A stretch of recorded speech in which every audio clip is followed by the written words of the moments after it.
Hi, I'm Colleen Cashman, and I'm putting this video together for you in the time of coronavirus quarantine. I think it's day 600 today. Evidently, during this time, there's a run on not only flour, which I've noticed at the grocery, but also yeast. Everybody keeps talking about that there's a yeast shortage. So I put together this video to show you that there isn't a yeast shortage and that you can cultivate your own culture of wild yeast right in your own home. It takes about a week time, but we've got time right now. It's not complicated and it doesn't take a lot of effort, just time and patience.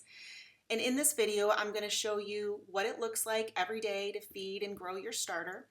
And if you want written instructions, I also put together a free ebook, and it's on my website at colleencashman.com/easy sourdough bread recipes, easy sourdough bread recipes.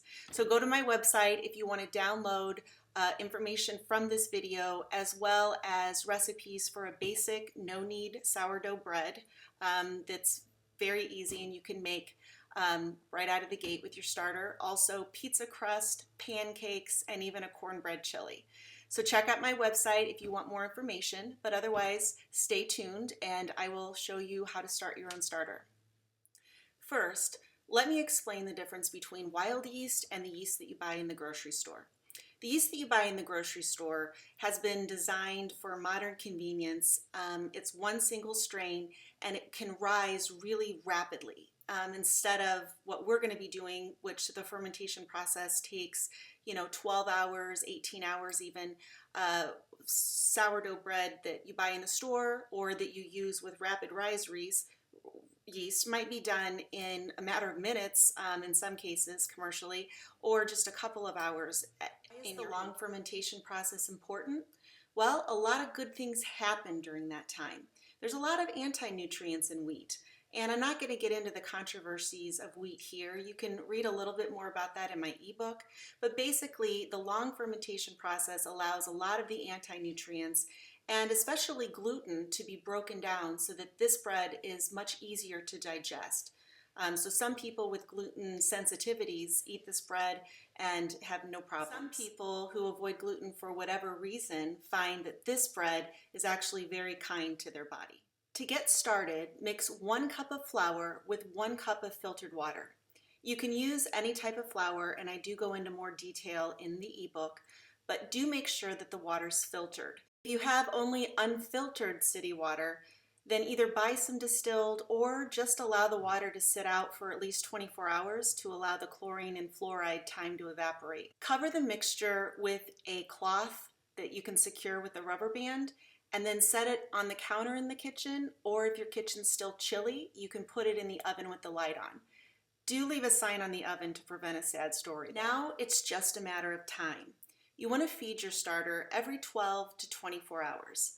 I've repeated this process several times, and I can't honestly say that feeding it every 12 hours makes the process go any faster. I think the most important thing to do is to just watch your starter, and when it starts to get watery or bubbly and it seems very active, then you feed it. So whether you feed it at the same time every day or just kind of leave it on your counter and watch and work on it as a work in progress, I don't think that it matters all that much. You're still going to get feed your starter every 12 to 24 hours. And the way you feed it is, since we started with 1 cup of flour and water, you've got about 1 cup of starter there. In general, the rule is you always feed whatever amount you have of starter equal parts flour and water.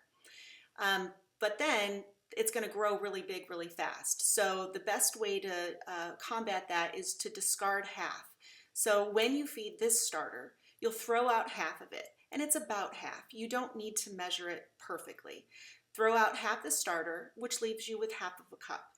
Then feed it half a cup of flour and half a cup of water. You want your starter to be a thick pancake batter consistency. So if you're doing it and you did exactly 1/2 cup and it's still a little watery, add a little bit more flour. If it seems too thick, I'd err on the side of too thick because the yeast is eating all of that flour and you want to give it enough fuel to keep the starter. Within a few feedings, you're going to start to see some little bubbles. These are signs of life. Bubbles will be small in the early days and get bigger as the starter matures. At some point, there will also be some liquid in the mixture. This is called hooch. It's just alcohol, a normal byproduct of fermentation. Starter will go through phases, seeming to take 2 steps forward and 1 step back, or 1 step forward and 2 steps back. Some days it'll be really watery. Other days it'll have big bubbles. Next day it'll have little bubbles.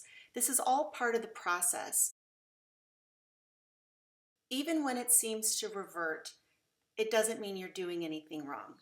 Have faith, continue to feed it regularly, and soon you will be baking bread. I also have a video for how to make your basic no-knead sourdough bread. And that recipe and video are also on my website at colleencashman.com/easy sourdough bread recipes. It can take a few weeks or longer for your starter to come into full maturity with a really balanced, healthy population of yeast. But you can start baking anytime you want.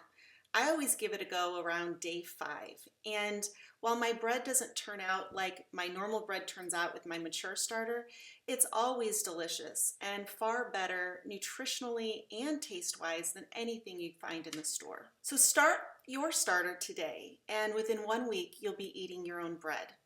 Go to my website at colleencashman.com/easy sourdough bread recipes and download your copy for free of the recipes and frequently asked questions, discussions about different types of wheat, discussions about should you go gluten-free, all of good information in there. So go get that and get started today. Let me know how yours turns out.